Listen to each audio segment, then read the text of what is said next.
situation with COVID-19. And I must say that MCHC very early in the month of April itself, they took the initiative to identify certain that what are the likely challenges in the field of HR and marketing post COVID-19. I think it was a uh, very good initiative, very proactive action, and they took this project at the very early stage when people were really panicking and just didn't know what hit us. Uh, I think approximately 10 boys and girls from various management institutes like ISWBM, TIS, uh, I think Goa Institute of Management, those who interviewed from 96 companies, they collected the responses. And on the basis of that, this presentation, they had done the collection and the analysis, on the basis of which these survey results will be presented to you. I hope you will find it interesting. And also they have done certain additional kind of work that not only they have been able to identify the possible areas where different companies would like to work, they have also tried to come out with certain solutions. I'm sure in his presentations, Shugato will be talking about those solution areas also, so that it is in totality you may get a much more composite view. Uh, I don't. I would now request Shugato to take over and proceed with the presentation. Thank you. Thank you so much, sir. And greetings to everybody from MCHC. Just allow me 30 seconds to just start with share screen and start with the presentation screen. Just 30 seconds, please.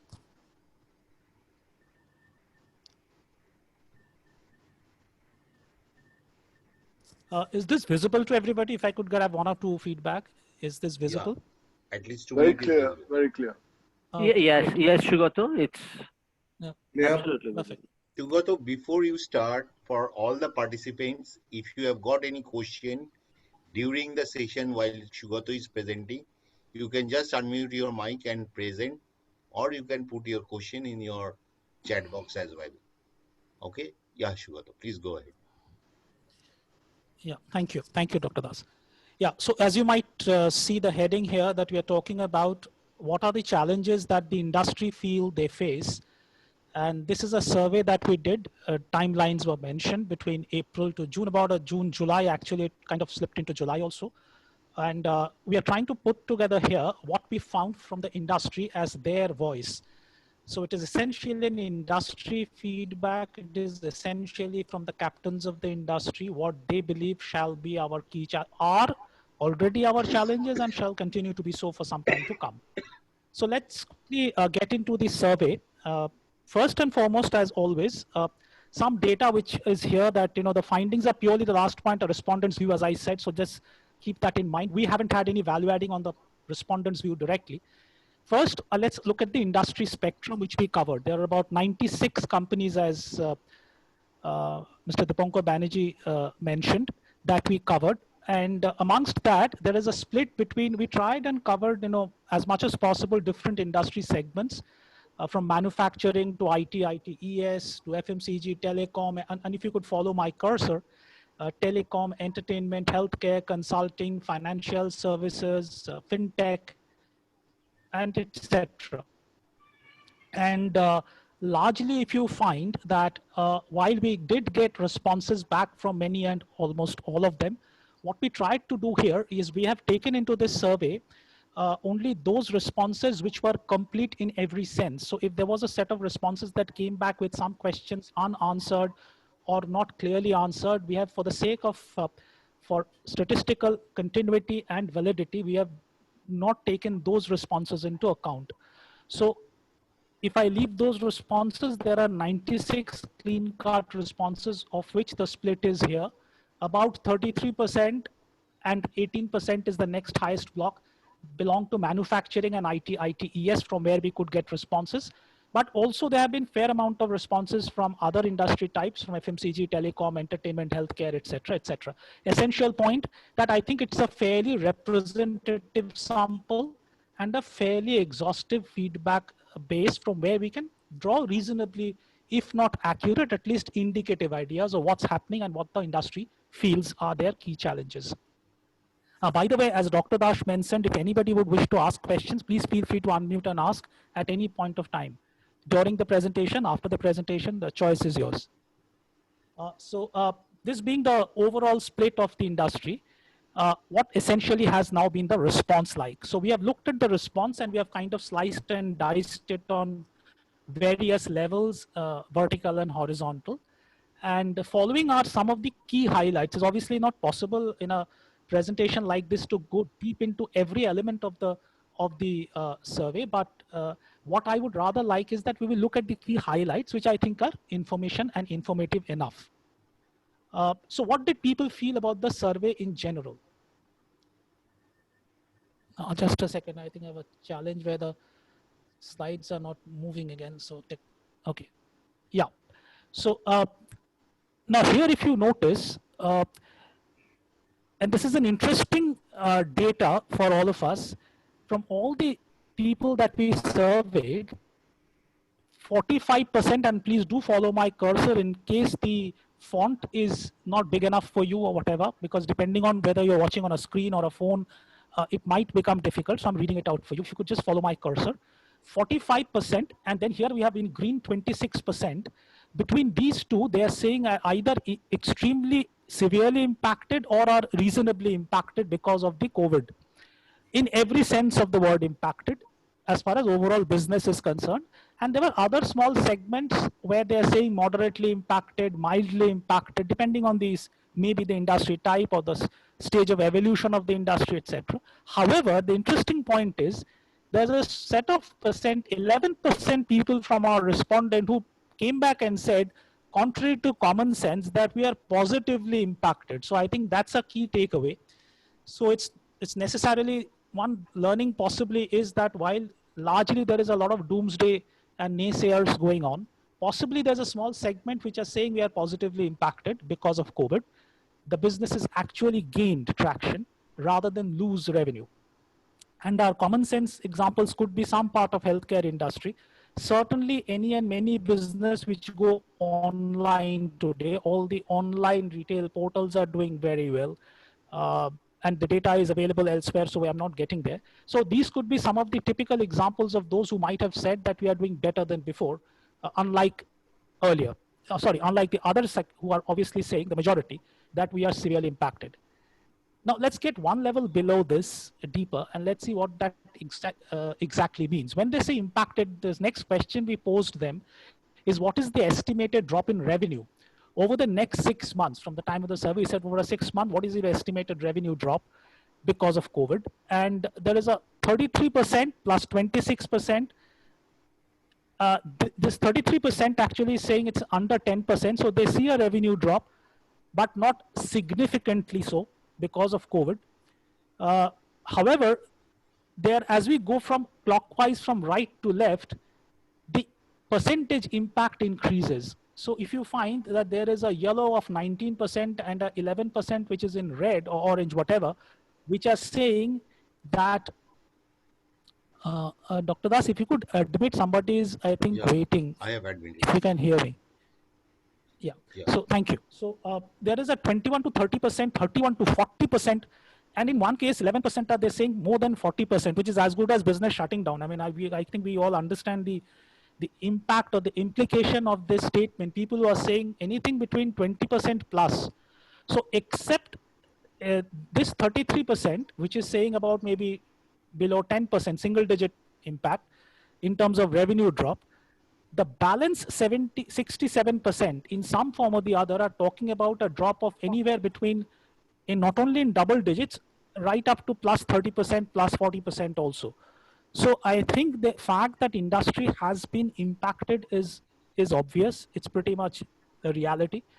And a large part of the industry is feeling the impact for sure.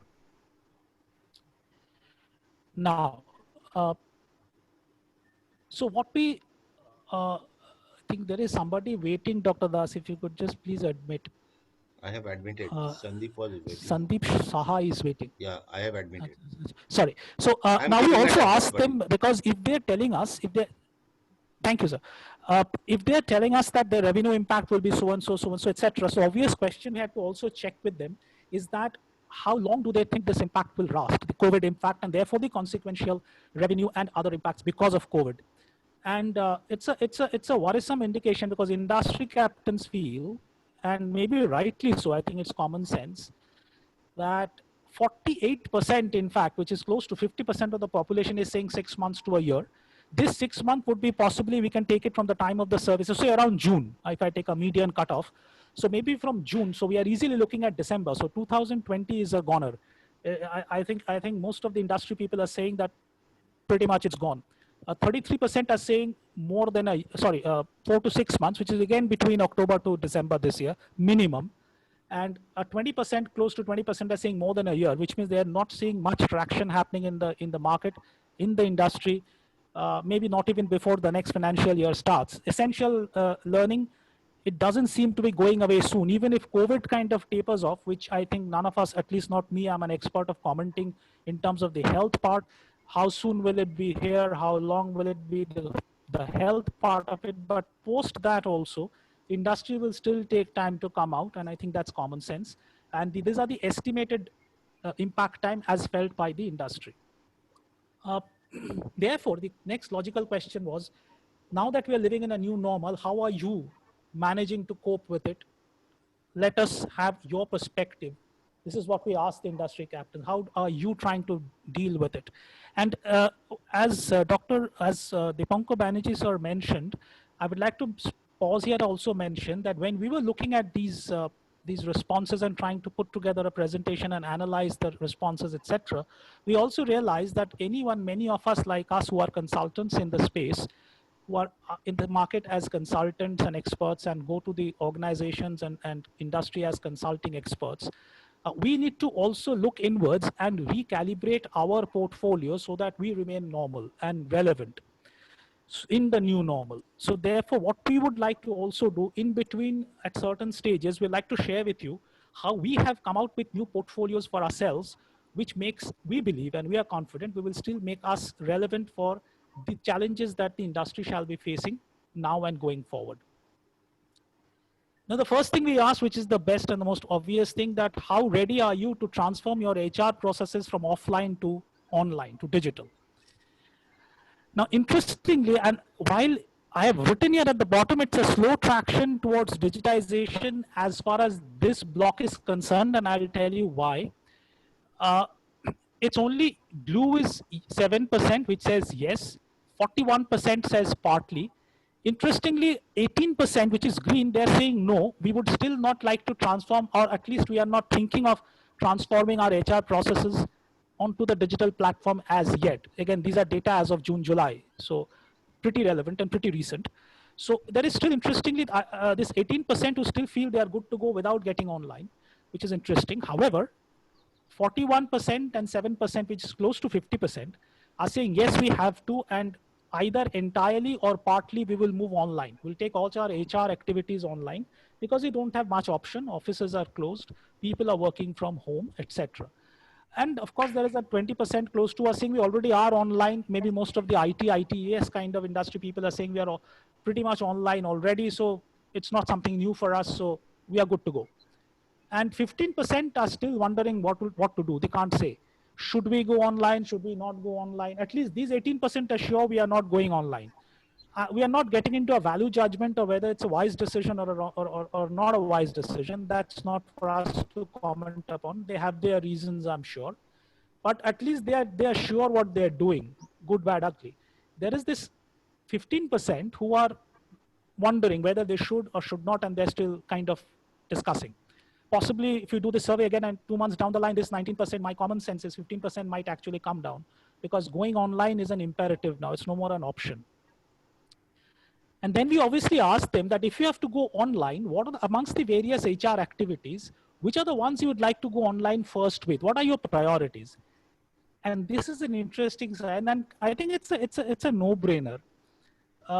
Learning development came out right on the top. 62% of the population surveyed said that learning development is the first HR activity that we will take online in its entirety.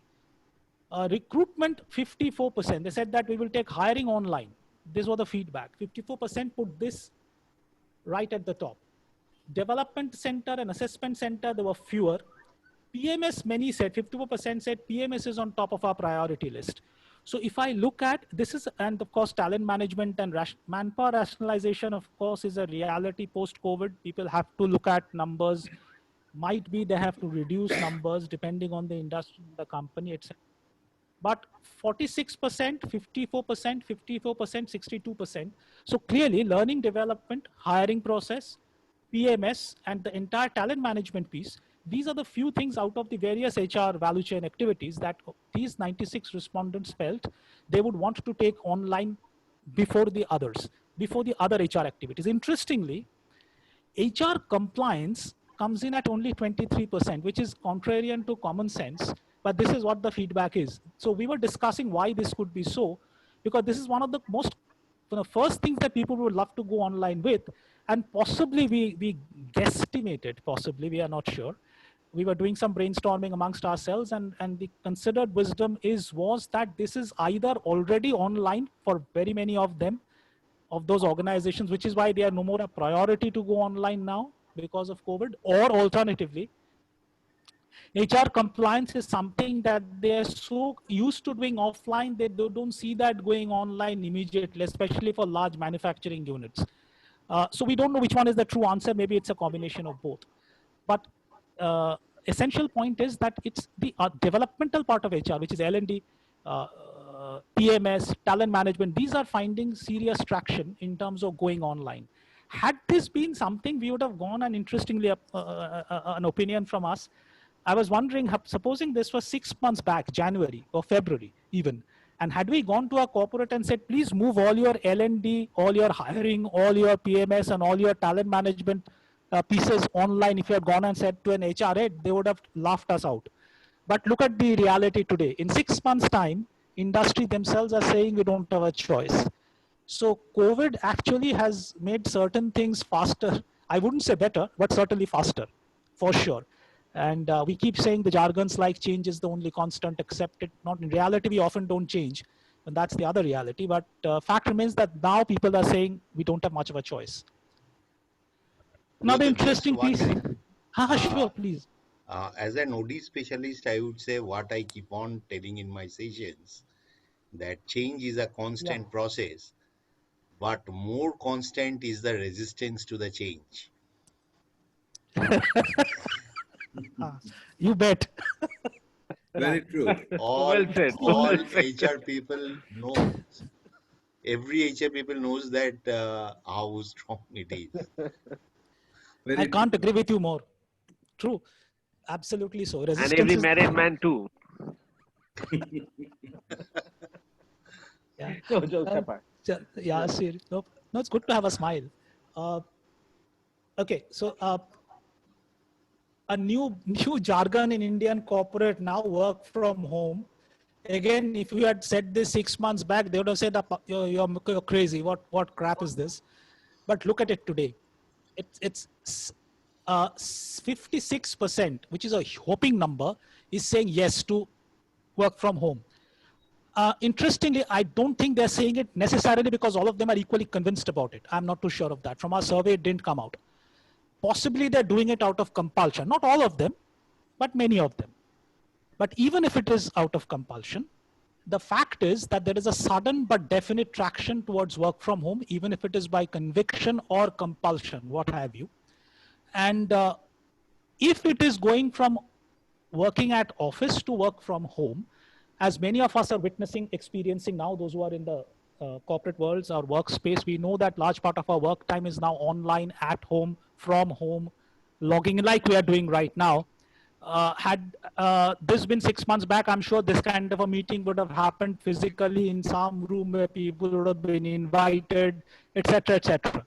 Today, we are happily doing it online. And I guess in the last 3-4 months, apart from Zoom getting their top line increased by many fold, this could be interestingly that one industry who would say would have benefited from COVID big time. Zoom, I'm sure, will put both hands up. Their revenues have gone through the roof. But fact of the matter is that I think we've all become pretty used to this online activity. Initially, there could have been discomfort, but I think we're slowly getting used to it. And perhaps I it's for think, the better. sorry, No, Shugato, once sorry. again, I think apart from Zoom, all the online service providers, Yeah, whether of course. Microsoft Team Of or course, of course. G Suite, everybody. Moreover, we would have seen a number of such platforms has increased. Like we have used Airmeet, we Correct. have been seeing various other things. This is one area where business will really grow if the Precisely. situation continues like this.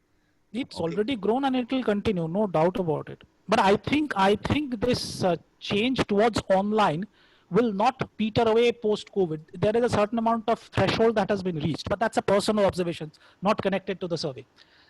Uh, okay, so let's move on. So work from home is becoming a reality. That's another interesting data point. But then we therefore asked them, I was talking about conviction versus compulsion. We asked them, do you think your productivity will suffer? Or rather, we didn't give them a leading question, of course. Would it suffer is not the right question to ask. It becomes a leading question. So we asked them, what do you think would be the impact? And there again is an interesting pie chart. Below 50% is what 30% of people are saying, that it will be below 50%. Productivity will be impacted.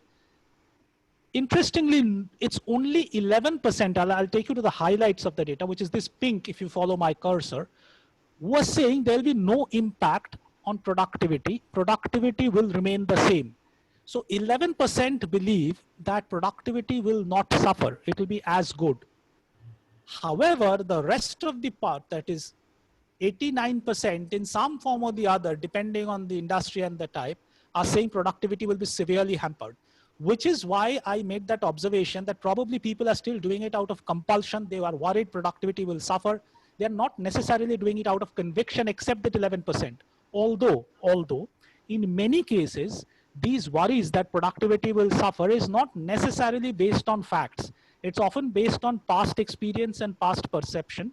Because I'm used to working in an offline environment in a physical office, I simply refuse to accept the possibility that online work can also be productive, maybe even more productive. However, fact of the matter is that's getting into a value judgment. We will not do that right now. So fact of the matter is a significant majority are saying we shall be impacted to the extent it's 100%, and there is one category saying more than 100%. We were a bit surprised that how can productivity fall by more than 100? That's a statistical fallacy. And then Dr. Das, in fact, deep dived and he came out, if I'm paraphrasing you, Dr. Das, correctly, or correct me if I'm wrong, what you could find is that there are certain manufacturing bases who have to keep their manufacturing production machineries running, furnace, etc., for example, where not only when there is zero output, but the input is actually not also zero. It's not a shutdown. Input is high, so output is still zero. So there is a negative on productivity, which is why on the statistical chart it's showing as a negative below zero. So which is why they are saying it's more than 100%. Sorry to interrupt, Shugato. This is Rupashri. I come from a event industry.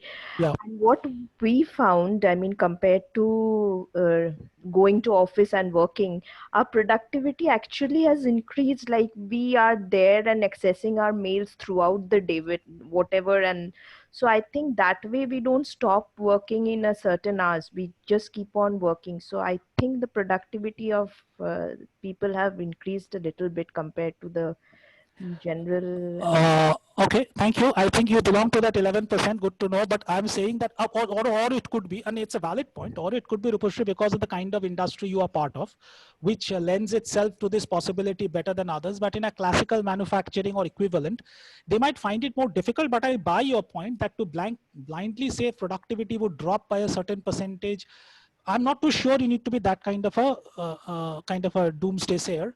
It will impact, of course it will, but there are ways and means to pull it up. But coming back to my, thank you for the point, Rupashri. No, I would Dr. Das, like did to I add. mention this 100% example? Did I explain it correctly? Because you Yeah, had deep dived on this specifically, I yeah, remember. and that's perfectly okay. And I would like to add to what Ruposhi said. Ms. Ruposhi, if you remember, in one of the slides in the beginning, we showed that some of the industries responded that their productivity has actually increased. Revenue, right. Their revenue Business has has grown up. actually increased. Right, right, right. Right. Now, this is Correct. basically the Correct. question was whether your productivity has been impacted negatively and your category might be coming below 50%. Or yes, I would say that the tool could have asked a question that whether your business is being affected No, positively business in is terms of, totally affected, Dr. Das, but yeah, individual productivity of each employees that have increased. I wanted to mention that. yeah. Yeah, valid So point. That's a that's valid good. point. Because I Yeah, belong to an exhibition industry where we face-to-face physical exhibitions are not happening. As Shugato mentioned in his previous slide that the online platform is doing more business compared to any other industry. All right. our exhibitions have gone virtual. So the companies who are engaged in virtual exhibitions, they are running more than what the real physical exhibition companies, organizers are running right now. Right. Yeah. Fair point. Shugato, in a lighter vein, can I come in, Shugato? Yeah, please, In a, light, please. in a lighter vein, you're talking about more than 100%. Yeah. I am Professor not Shot, talking, this is their view. This is that's not my. true. That's true. Professor Shoten Bose Yeah. was once awarded 110 out of 100 by his teacher. Yeah. And Yeah, he substantiated, as you might have read. yes, but if you want to share that by 1 minute, please do. It's an interesting one. No, that's all. But I'm saying Okay. 100% more than 100. That's all. I know. It's a statistical number, but anyways, I wanted to highlight that even that has come up. So there are people who are worried that will go more than 100%. I'm not saying whether they're right or wrong. We're not judging that right now. This is just raw feedback as we got it. Okay, so work from home is something that is catching up by compulsion, by conviction, what have you, but it is here to stay.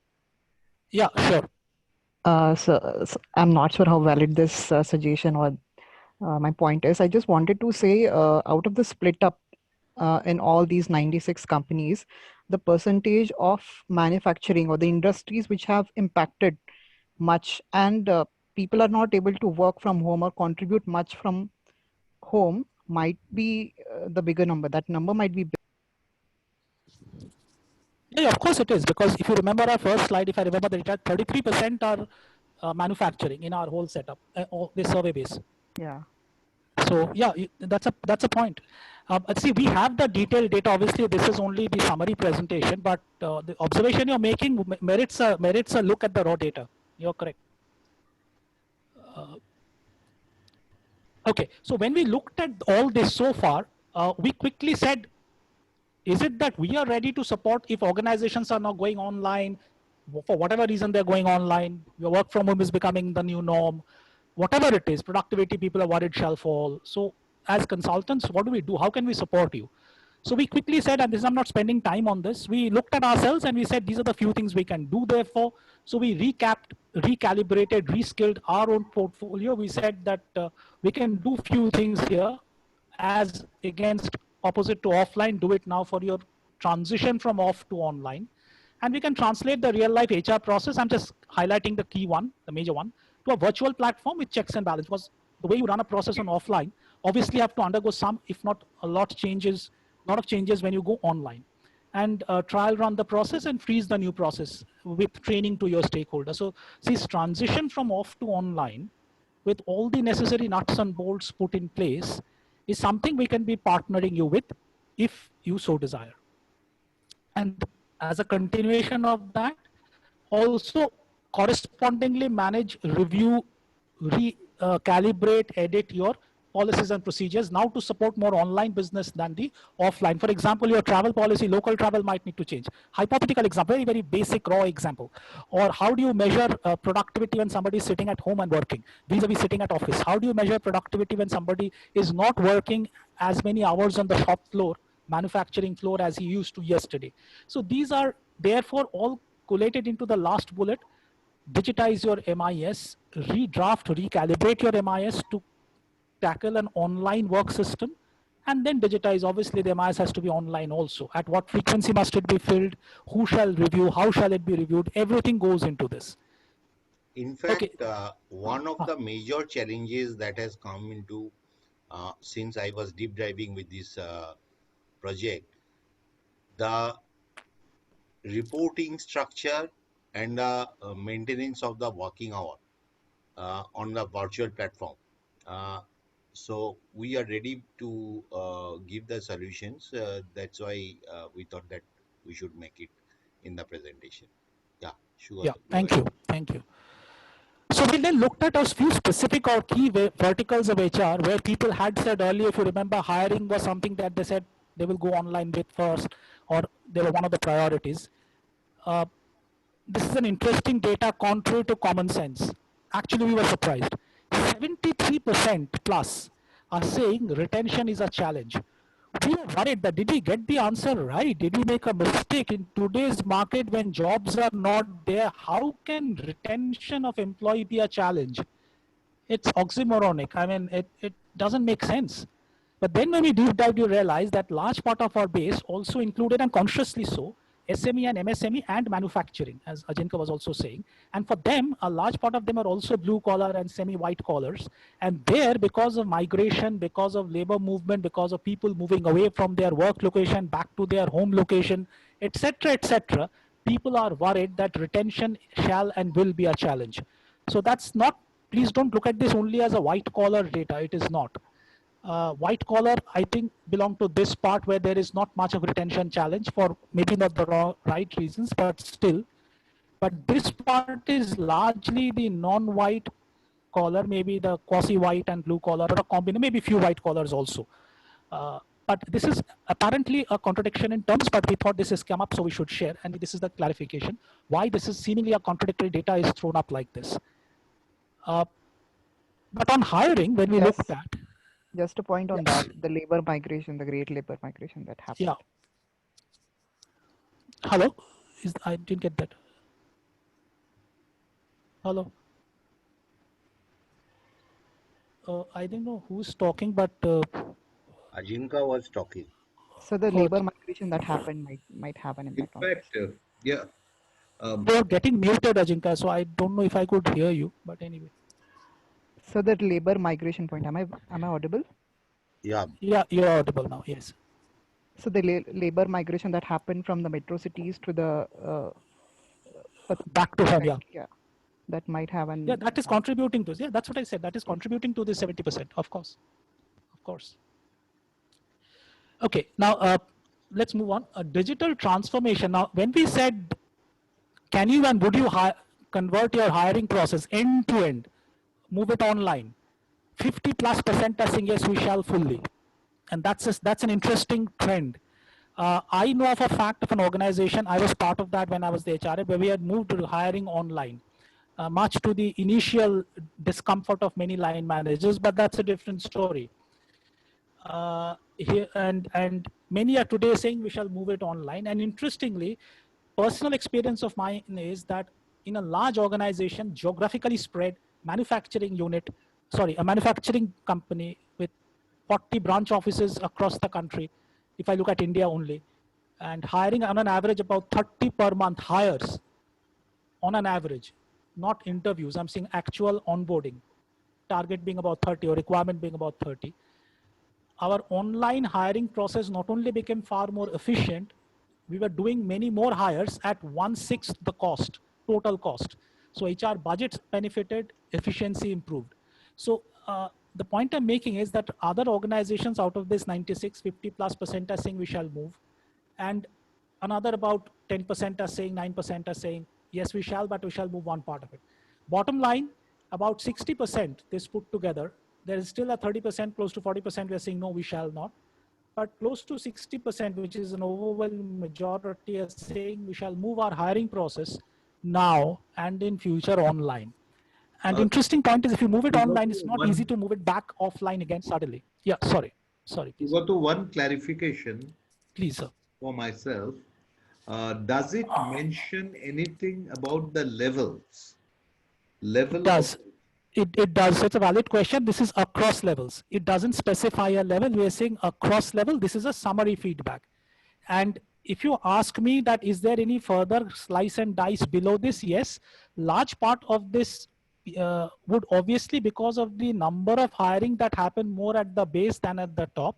So for sheer number logic perspective, larger numbers of hiring will anyways happen at the base of the pyramid than at the top. But fact of the matter is overall 50% plus are saying we shall move that whole process online rather than keep it offline. Again, by compulsion, by choice, or maybe a combination. No, in fact, recently there was a case of Walmart case which came up when an individual has mentioned his experience for joining Walmart without meeting any individual and within a span of 2 days or 3 days.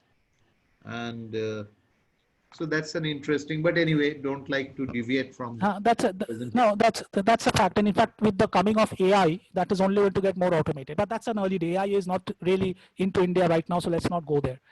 So if that happens quickly, we looked at our own internal portfolio and said, what is it that we can do? And same, we can look at how to again move your offline recruitment process completely online if you are exploring that option at all.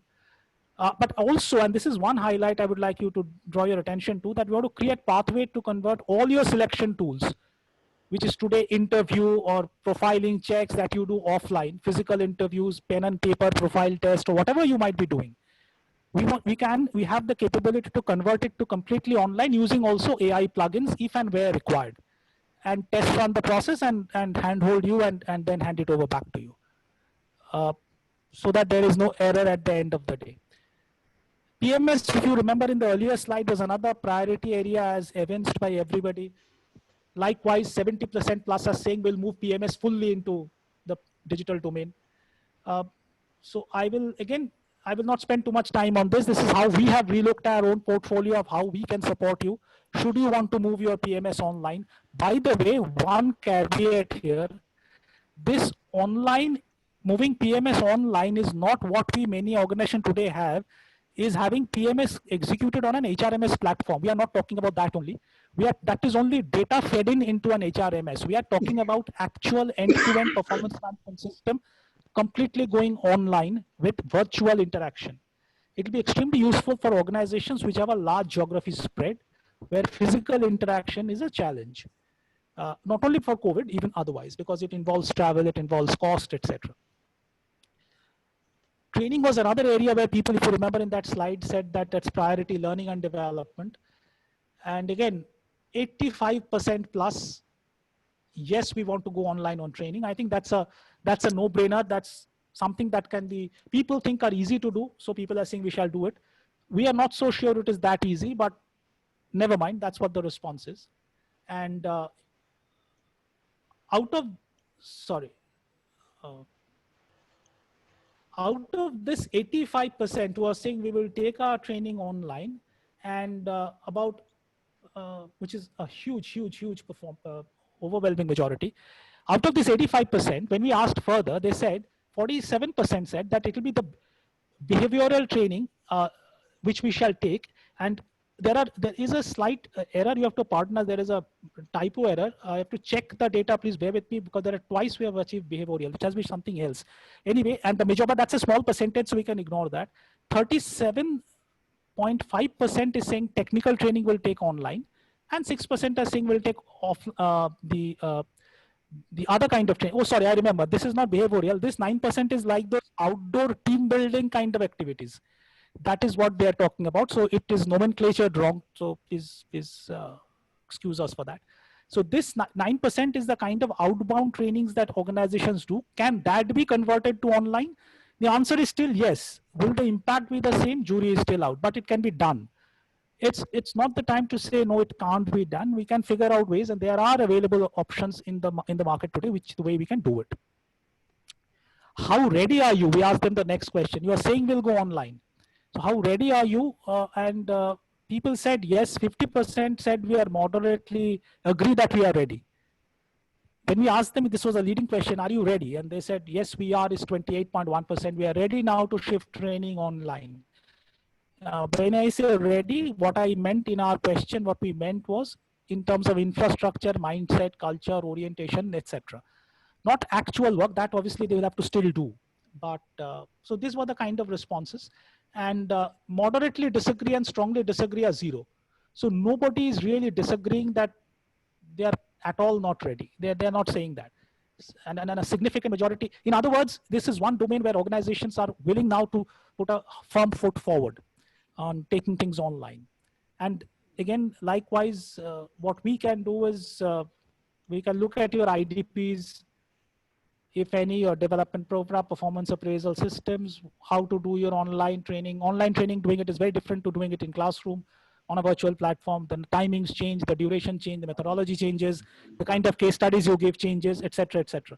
And then of course, map the effectiveness of whether the training impacted was useful or not. Last but not least, on assessment and development center, whoever had said we shall do it, a relatively smaller percentage said that we will take it online, but the ones who did, of that, 60+% said that yes, we will do it now going forward online. We need to do it. We need to continue to do it. That's an important tool to assess quality and competence and potential. And the rest of them again are yes, maybe no, different, but 60% plus, which is a majority. I think so far the essential story that is emerging is going online with your HR activities is seemingly a reality now. Organizations have warmed up to it. Organizations are talking about it and wanting to do it at various levels of intensity. That's the bottom line. So similarly, if you want to take your ACDC platform online, we can, this is in fact one of our core areas. We can help you with this big time, because your offline assessment center process will not work online. It has to be recalibrated. So we can help you do that.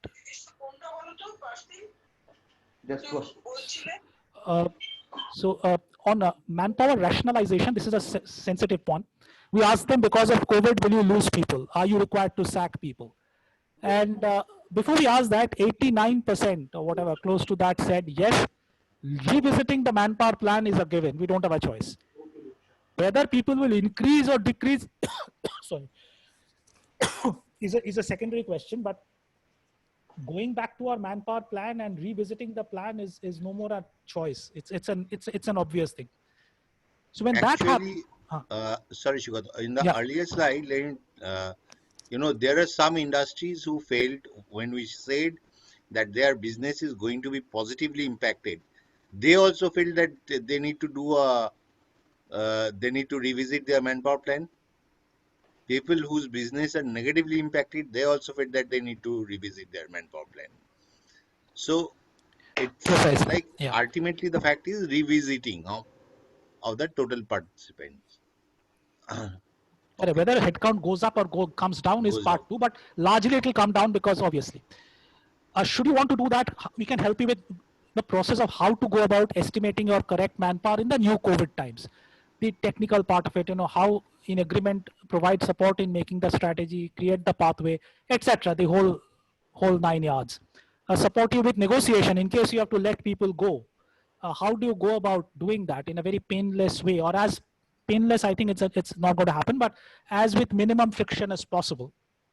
And of course, if there is any statutory compliance issues, then we can help you with that also. And when we look at optimization, this was actually where they are talking about reduction, and the 53% actually said that we'll have to reduce manpower. But again, 30%, which is a decent number, said that right now we don't see that happening. 16% are not sure, but yes, 50% plus are estimating that as a result of manpower planning, we have to optimize, we have to reduce numbers, and that is what it looks like for the next 6 months. Not a very good story, but that's the reality. And again, I'm skipping this because this is about what we can do should you need that. Here, I will take a pause, and we have the next slide where when we were doing all this and talking to the industry captains and employees across the country, across industries, another interesting data that came to us was that there are other kinds of not very routine support that might be useful for organizations, especially because of the consequences of COVID and employee morale and how to keep their, when an employee loses a job, if at all he or she does, unfortunately, how can she be helped, reskilled, if at all, can organization do that for us, etc.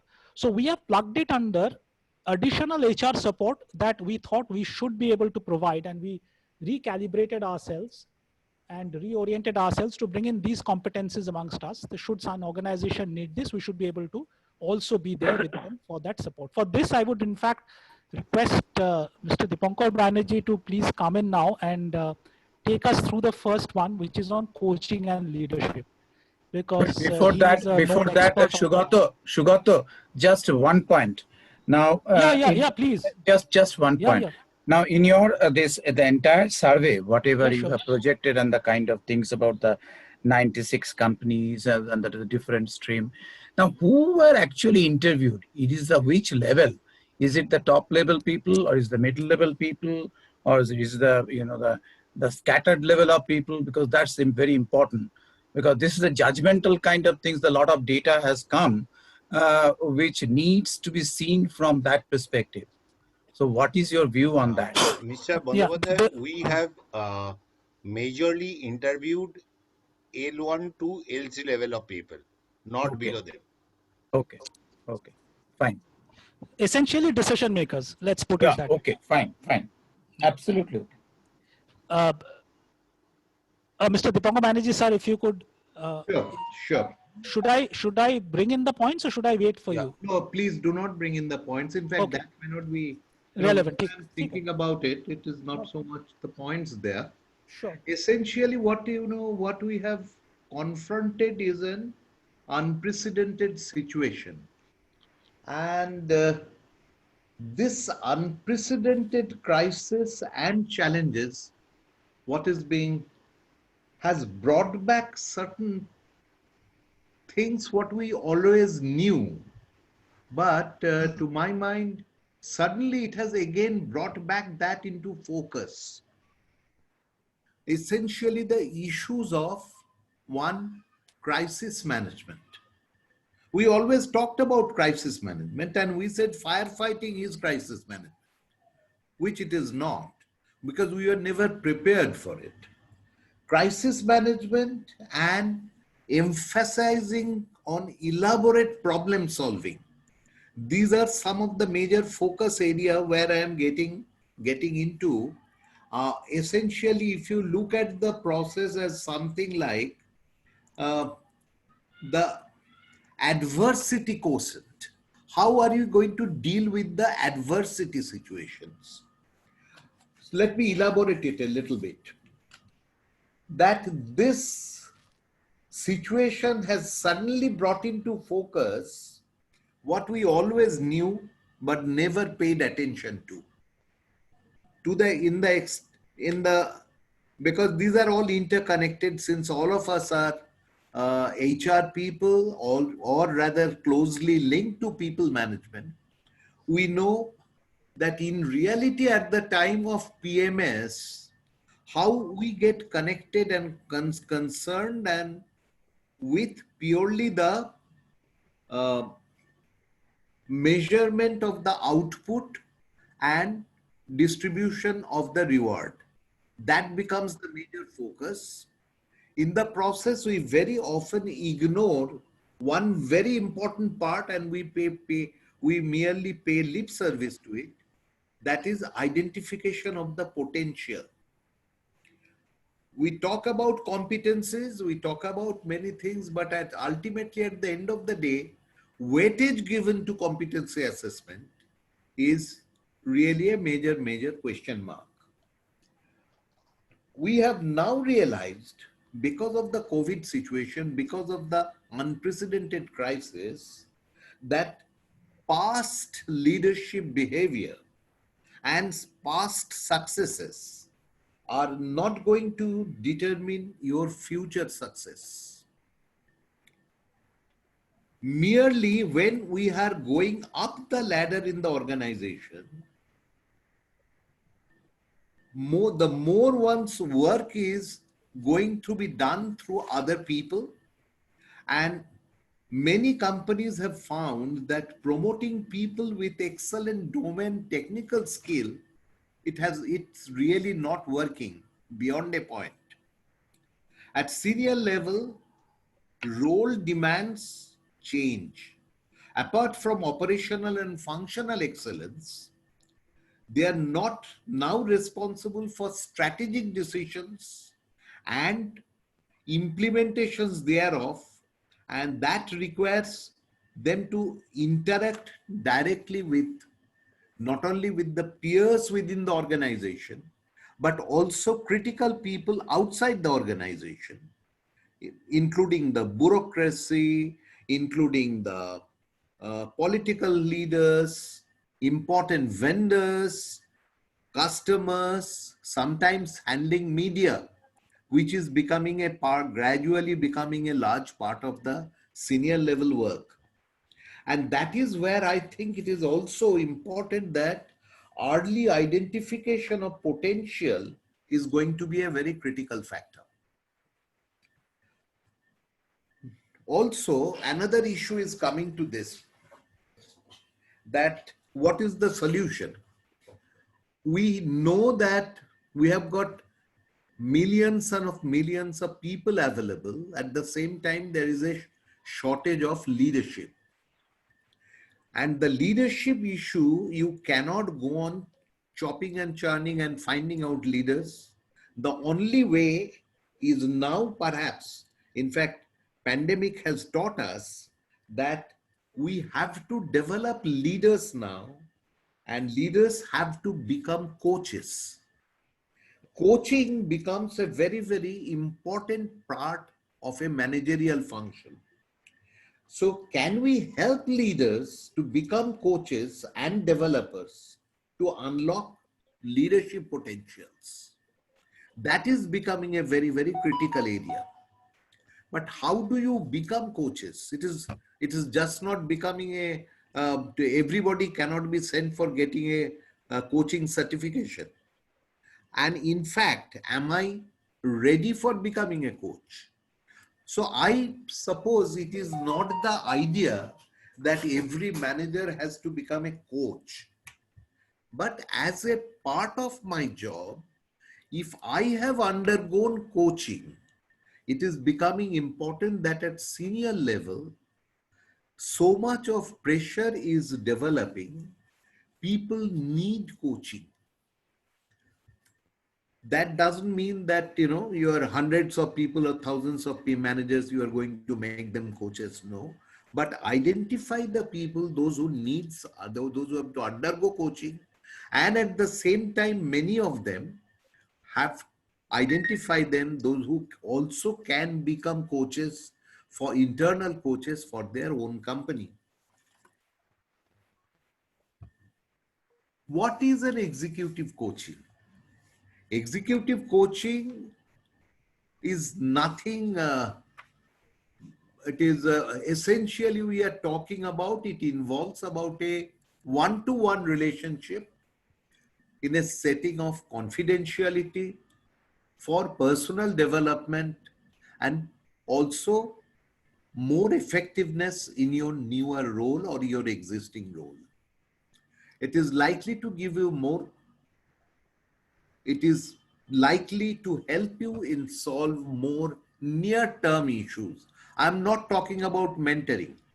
I'm talking about coaching, which is going to help you for critical near-term issues, help you to improve leadership and managerial skills.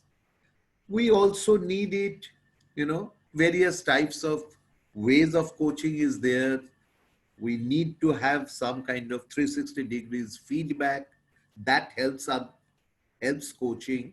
At a personal exploration level, there are many other formats are there, those you can use, but coaching, to my mind, in fact, is going to become a very, very important part of management development for today. In fact, at the end of the day, senior managers have to become really, as we call it, playing coaches. Okay. Not only a coach of the team, but also he is with the players in the green room. You know, that is what is critically needed. So I'd like to, any questions, any clarifications, I'll be happy to work with that.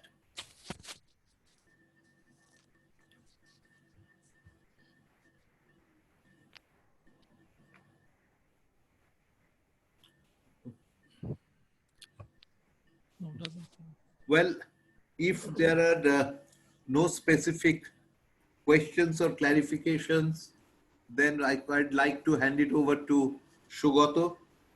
Sugato, you may. Yeah, thank you very much. Proceed for for those. this. Yeah, thank you very much for those insights. What I'll do is after this, I think it's a summary of whatever Mr. Banerjee said, so I'll not spend time on this. In fact, I would like to request Dr. Das to spend a few minutes on the next one, which is about the psychological well-being. This is another very key aspect which has been discussed in newspapers, in media, etc., as a consequence of people staying at home, and how this might impact the psychological well-being, if at all. And Dr. Das is, of course, another expert in this domain, so he might just spend a minute explaining what this is all about. Do you want me to get the slides like this, or you want to talk, or you want me to get the... You, as I go ahead, you can add into. Basically, psychological well-being is being seen as one of the primary need.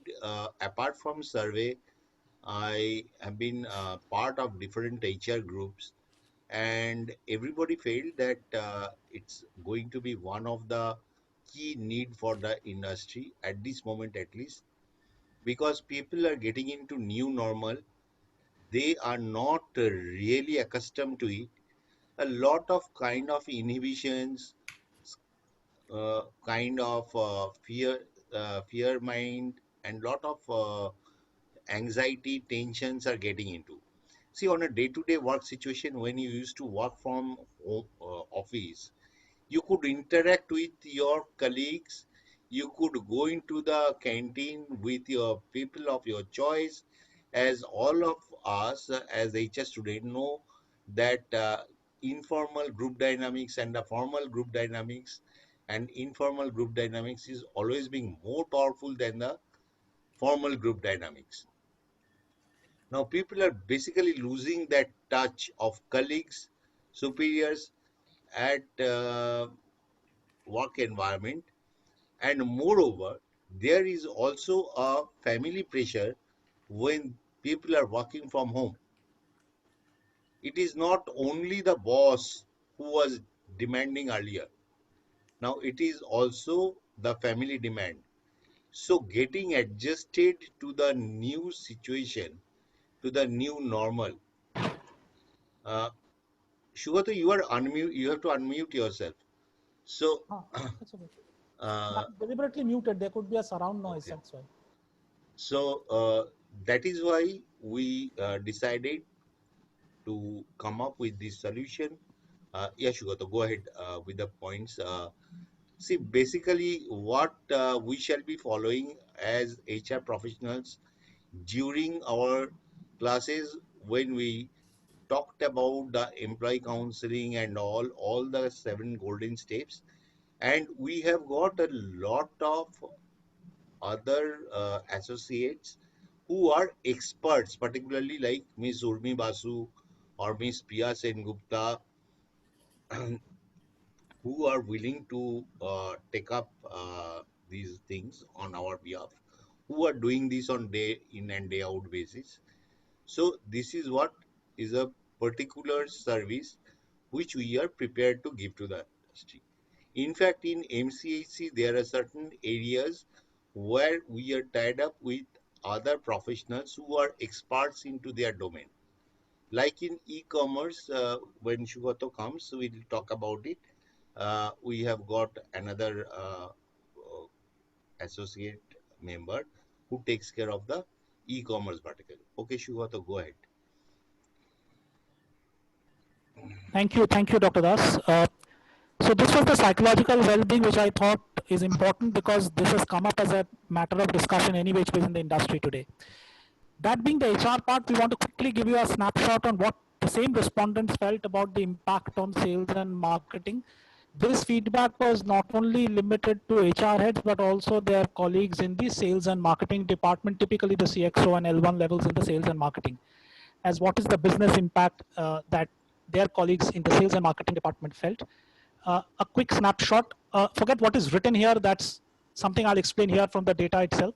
Essentially, that saying that in today, we asked them that, are you therefore going online with your sales? Have you done it? You're planning to do it? You already are doing it, etc. because of COVID. And what they said is that 64% of the organizations are already doing this in some form or the other of the ones that we surveyed. Of the 36% who are not online at all, of that 78%, this arrow basically takes 36 to this circle here. Out of this 36% population, 78% of that 36 are saying we shall now go online. We have to go online to also survive. It doesn't necessarily mean that we will stop our offline go-to-market, our offline business activities, maybe not. But since we do not have online presence at all, this 36%, we need to have some kind, if not wholly, at least partly. And in that, in fact, I'll skip this part. This comes at the end. I'll do that later. When we ask them what is the impact on the sales potential in the market because of COVID, it's a no-brainer. 93% of the respondents felt that sales has been impacted and shall be impacted going forward, cutting across industry type, segment, what have you.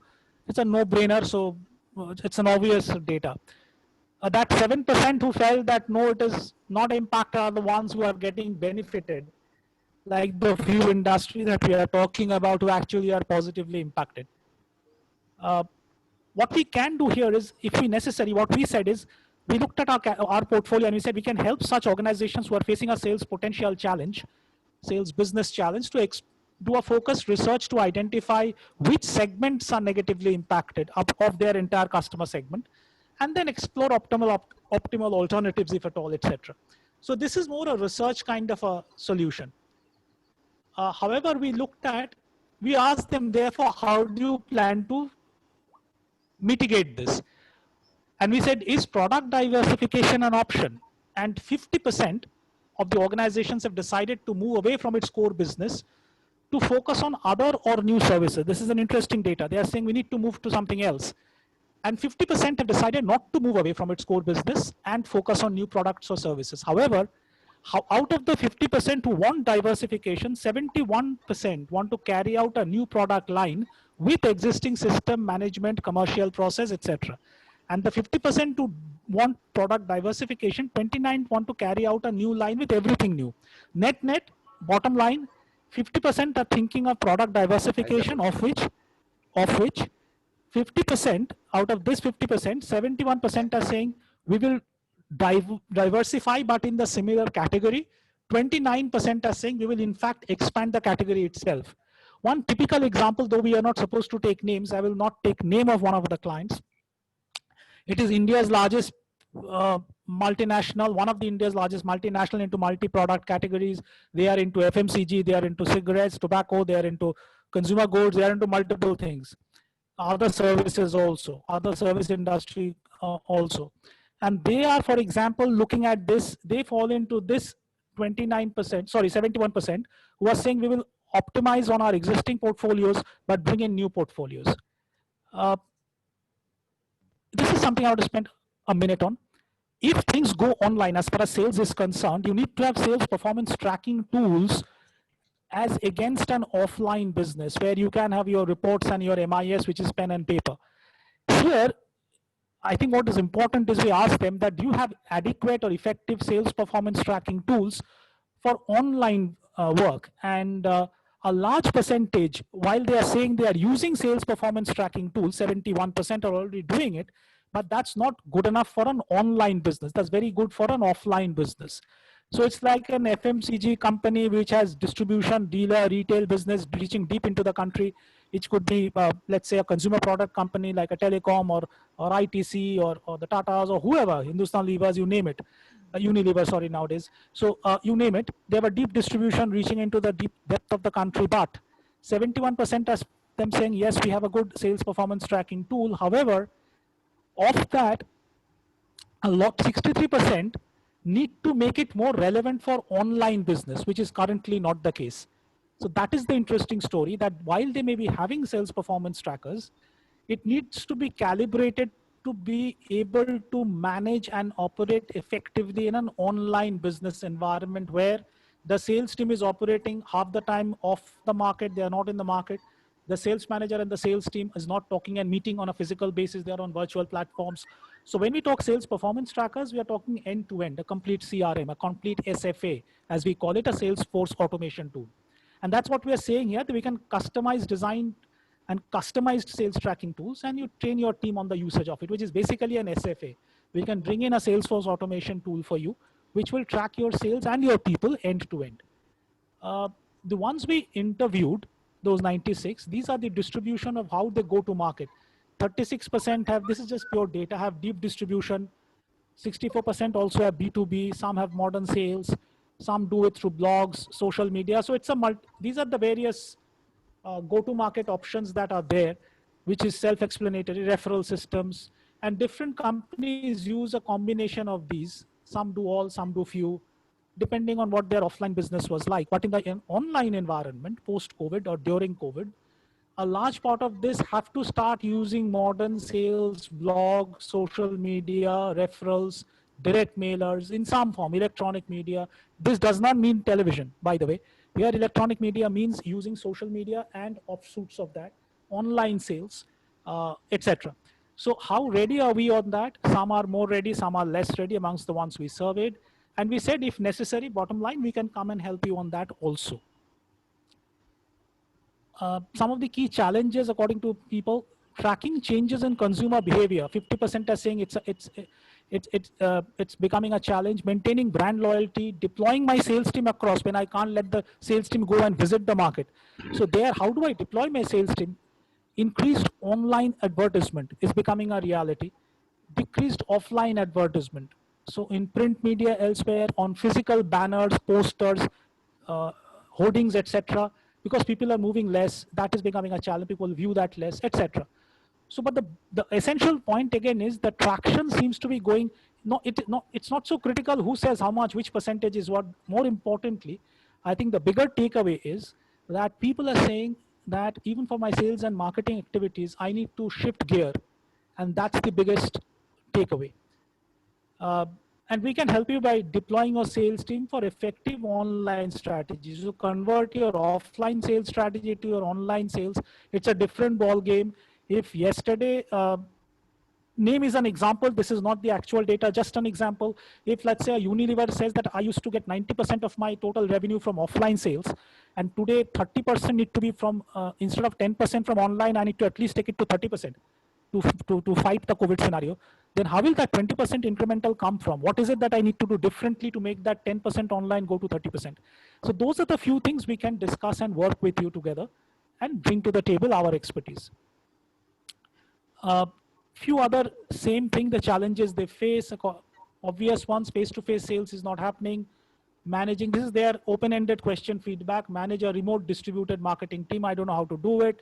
Lack of motivation, which we were talking about, Dr. Das mentioned about psychological well-being. Interacting with customers is becoming a challenge because everybody is not equally online, especially in rural India. Communication between team members, it's now completely online. So it's a shift of habit. It's a shift of practice, therefore, and therefore infrastructure, system, process need to keep pace at the back end. So organizations must gear up to do that.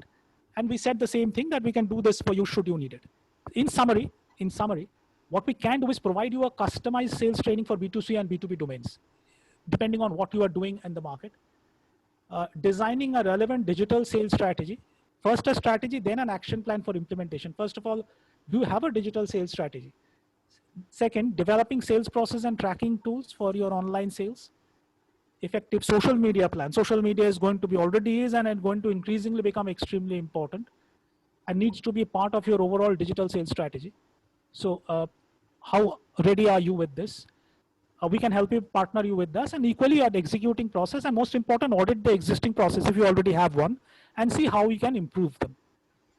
And last but not least, run this online model for you for a defined period, test its effectiveness, and then hand it over to you once it is up and running.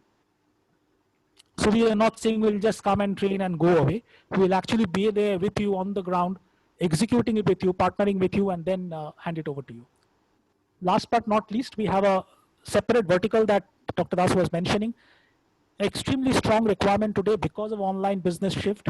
E-commerce was there earlier, but e-commerce is going to become far bigger. That's an obvious fallout. It would have happened. 1 minute. Yeah. Sorry to be pitching. Yeah. See, on the e-commerce domain, we have got a highly specialized person, Mr. Venkatesh Krishnamurthy. Correct.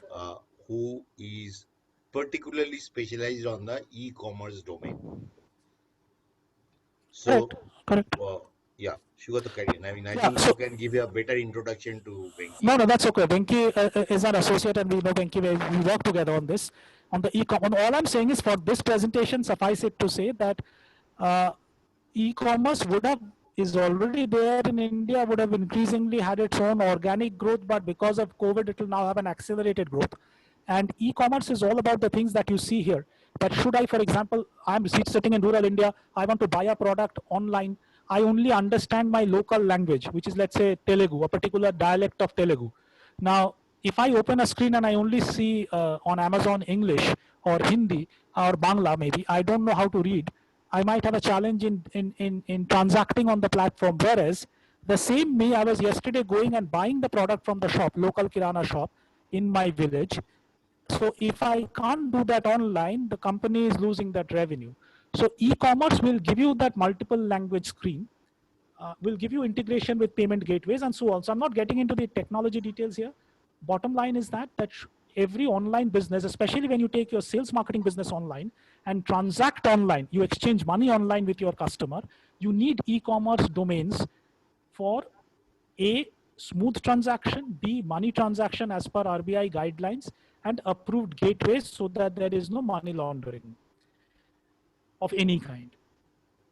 And that also we can do. Last but not least, something we can't do is also there.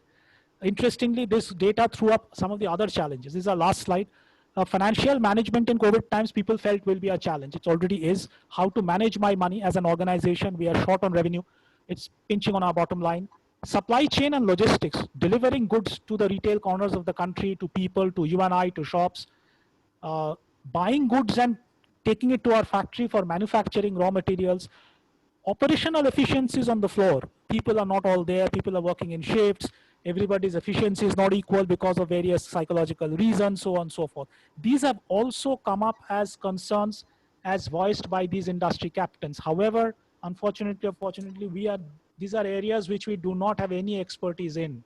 As MCHC, we do not have any expertise to help anybody on this, but nonetheless, so we will not be able to do deep dive on this, but since it has come up as a key area, we thought we will at least highlight it for you. That was the survey so far for everyone. Should you have any questions, feel free to ask. We are there, all of us too. More than a question answer, it can be a conversation, it can be a discussion, it can be an opinion sharing, it can be whatever. So please feel free, unmute yourselves and talk. You are most welcome, and we will all be there together. Before we start, I'll just keep this slide static. This is our YouTube channel. So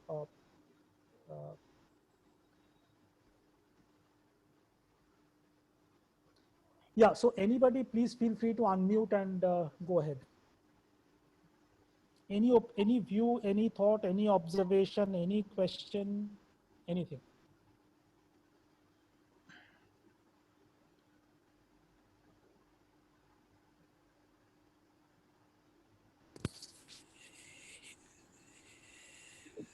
Somebody was talking audio.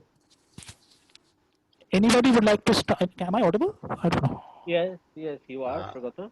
When I was a student in TISS, Dr. KG Desai was head of the department for 1 year. The second year, he went on leave and Mrs. Panakal became HOD. That's a different story. So Dr. Desai used to take our psychology and industrial psychology. At the end of the session, he always used to say, if there is no question, either everybody has understood everything or nobody has understood anything. So I do not know. There is no question and where do we stand? Eventually, I have launched a poll. Please give your reactions. Yeah.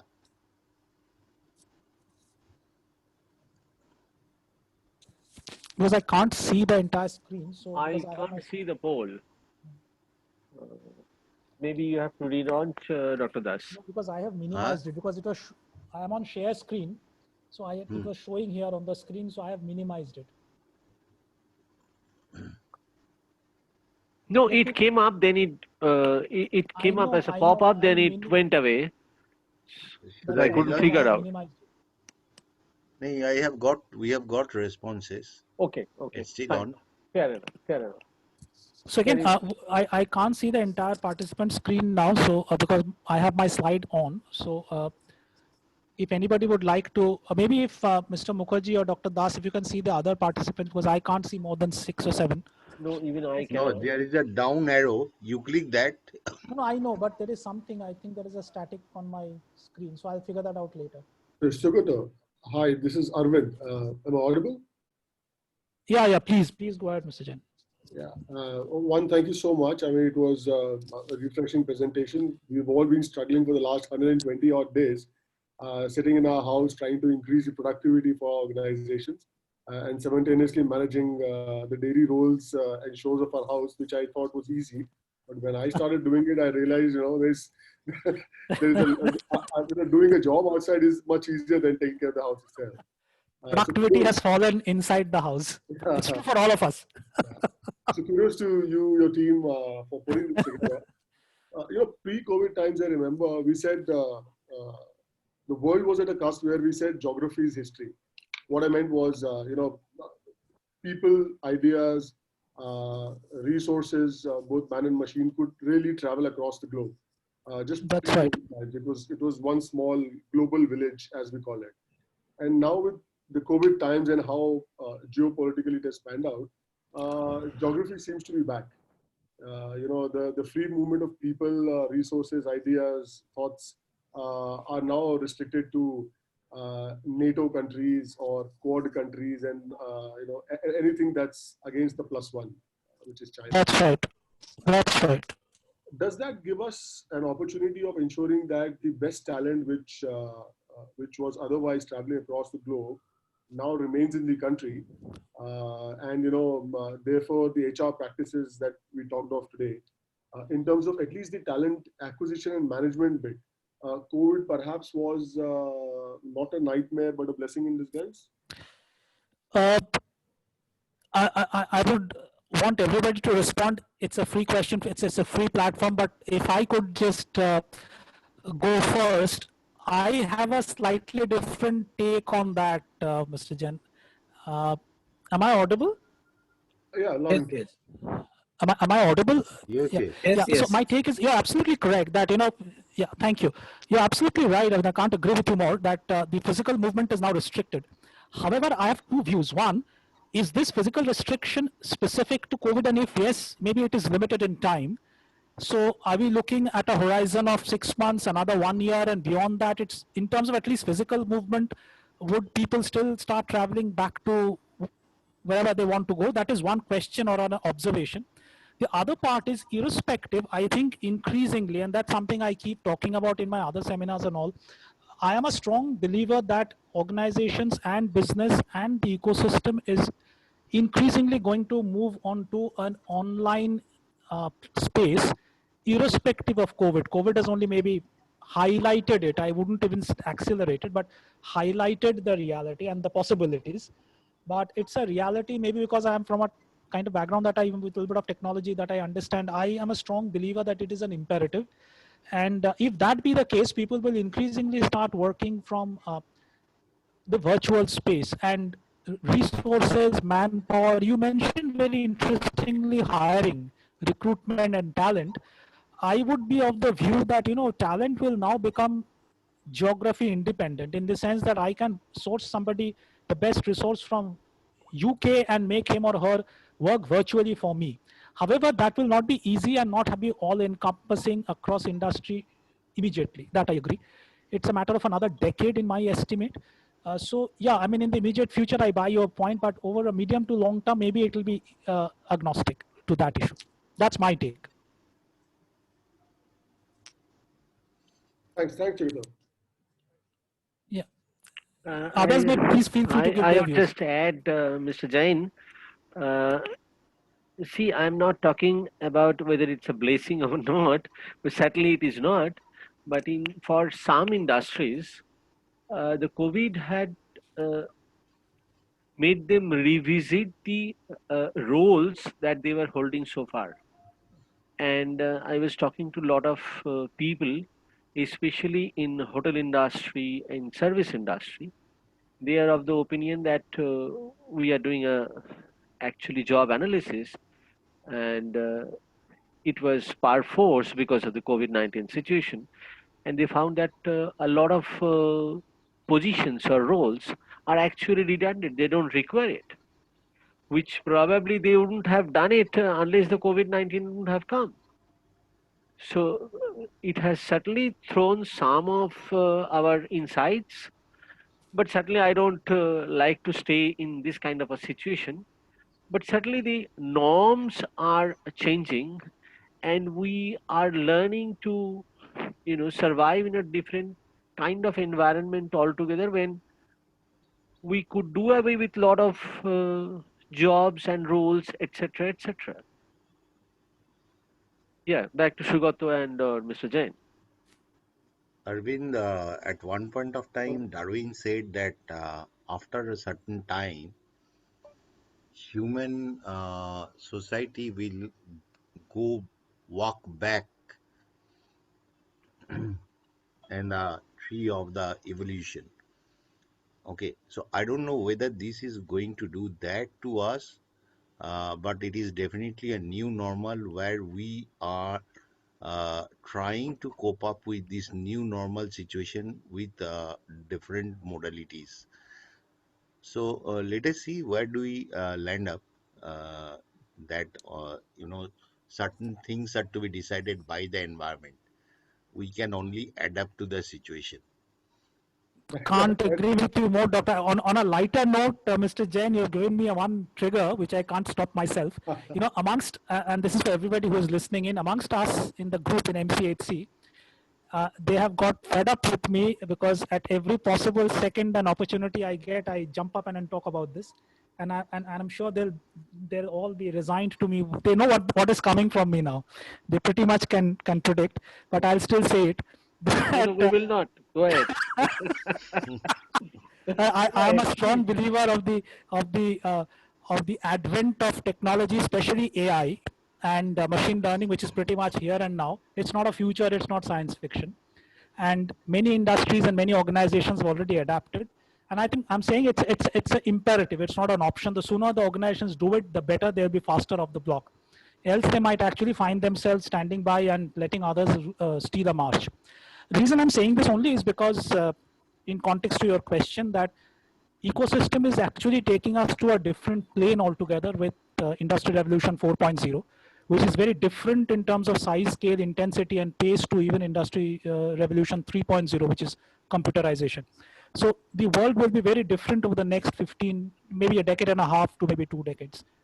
So I couldn't kind of stop myself from talking about it. I agree with you, Sugato. For the simple reason, I come from an organization that's into multiple businesses, and we Correct. see that the financial services segment is struggling. But when I say financial services segment is struggling, the insurance business has really done well, even in the COVID times within financial services. Okay. The telecom business is struggling, but we know the first two have made the year buck in the 3 months. Yeah, I have spent 14 years, so I know telecom. You're right. Yeah. The first two are doing pretty well. Yeah. Arvind also has spent almost 9 years in telecom, Arvind. Haji, I have been in Oh, Telangana. which company? Sorry, I must ask. I know I'm hijacking the session, but Yeah, still. Vodafone Idea This now. is one telecom to one telecom. It's a very incestuous industry. Arvind Yeah, will understand what I'm saying. yeah, very true. Vodafone Idea. Which is always troubling us Which nowadays. is where, in which circle in Bombay? No, I was the product head for Kerala Circle, which is one of the Okay. During circles. acha, acha, okay. So this was after. You must be knowing then Sunil Sood and Murli and everybody. Anyway, we'll talk about it offline. Absolutely, I will do Because I that. spent a lot of time. What was then Hutch, then later with Airtel. But anyway. So and the other organizations that we have, like the aluminum business, the copper business, the cement business, the fact that we are looking at and plus one strategy. I mean, coping with the plus one strategy against China. There's a possibility of lot of influx of FDI and therefore businesses and therefore jobs. So even in the COVID times, we see that the aluminum, copper, and cement business, which otherwise ideally should have been a non-starter, has actually done fairly well against expectations of many. So I could see a mix of all because of the organization that I serve. Therefore, I was very keen to ask: will geography come back, or geography will continue to be? It is so relevant what you say, Arvind. I just again, because one of our data point when we were saying that some part of our survey is saying that yes, we shall be positively impacted, includes interestingly one cement company, and we were frankly surprised. Arvind, I am tempted to say this, that this with part of the participants, your current organization would be in a much better position to assess than us. Okay. And the business strategy accordingly, I am sure that Dr. Santosh Misra and others are going to take over. You can pass on my comment to him. I completely see that, Maharaj. But thank you so much. I mean, this session was just very, very, very helpful. I mean, one, I was with people I know, and two, it was very insightful. Thank you so much. Thank you. Lovely to have a chat. Any other questions? Anybody else here? Well, I think I'll call upon. I think it's already. Sorry. If you do not have a question, you can always have a conjecture. No worry, please. Well, I think I'll now call upon Mr. Jayanto Mukherjee to give a vote of thanks and to close the session. Mr. Mukherjee, please. Okay. Thank you, Dr. Das. I really do not know how to do this, but definitely a big thank you from all of us here to you, from all of us here at MCHC to all of you for spending and giving a lot of time on a Ganesh Chaturthi, and that too on a Saturday. And hopefully that we have been able to provide some insights to you through our service. I will fall short in my duty if I do not mention the names of the various students who actually helped us, like Rohit Naik, then Shagufta and others from TISS, Shaista, TISS, Goa Institute of Management, IIS, WBM.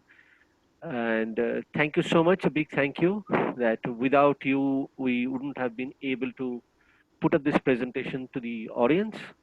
And thank you once again, all of you, for joining us on this survey. Thank you. Over to Dr. Das. Thank you, Jayanto. Thanks a lot. Thanks to all of you for spending your precious time and holding your patience. I would request all of you to kindly visit our Facebook pages and give your remarks, LinkedIn pages.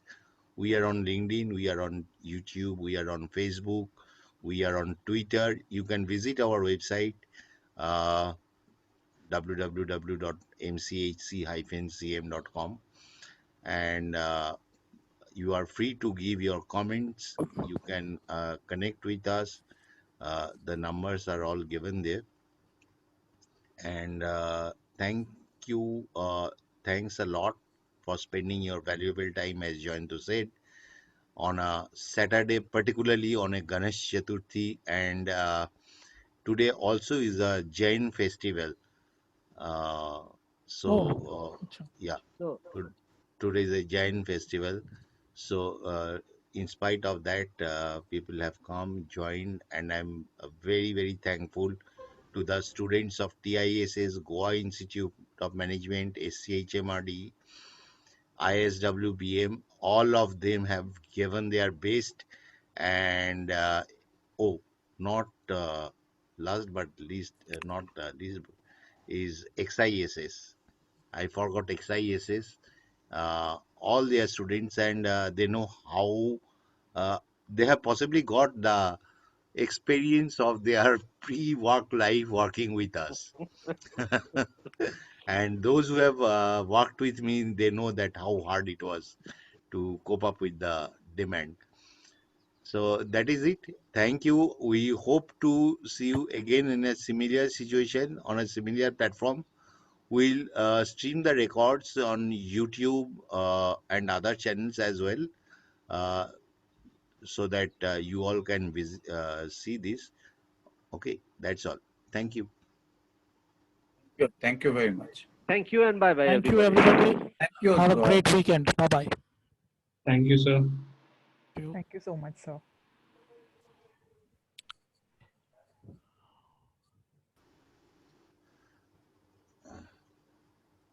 Thank you, Manas Da.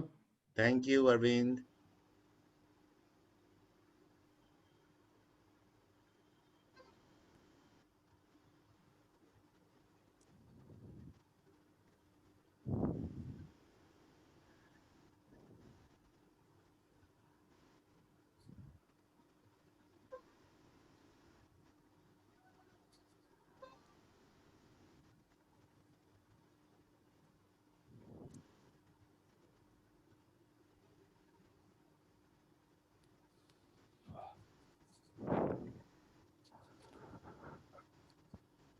Devu, finally you could make it. Nice to see you.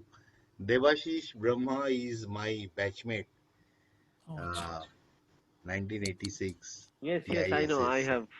Yeah, Jayanta has met him. Yeah, hi, Manas. Hi. Sorry, actually, I was a late comer. Surprisingly, on Ganesh Chaturthi and a Saturday, my boss gave me work to do, and I was like half listening to you all and half attending to my work. But nevertheless, it was a very interesting session. I hope we'll have more, and I can, kind of be more involved the next time. Thank you so very much. And on the excuses given on the lighter mode, on coming late and being these things, see, all of us had studied in the same batch, and we all knew what we used to do in Professor Varghese or Mrs. P's class. So, like you're saying, like old habits die hard. Right. Anyway, it was a nice session. Thank you. Thank you so very much. Thank you. Thank you for inviting me. Oh, our pleasure. It is pleasure to have you here. I hope I can participate in many more sessions. It will be a privilege. And it will be a privilege to have you otherwise also, that we shall talk offline. Sure. Okay. Right. I can see Abdul. Abdul is again my classmate from my school days. He runs his own business, and invited him so that I thought that it will be useful for him to have the data from MSME sector. Hi, Abdul. Hi. Okay, so let us close this. চলো ঘুমোচ্ছে, দেখো এখনো মনে হচ্ছে ঘুমোচ্ছে। না ঘুমায়নি। ওকে, কিরম লাগলো তোর? ভালোই লাগলো তো, fine. Okay, shall I closing the session then for everybody, right?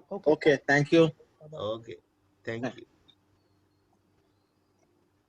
I'm leaving.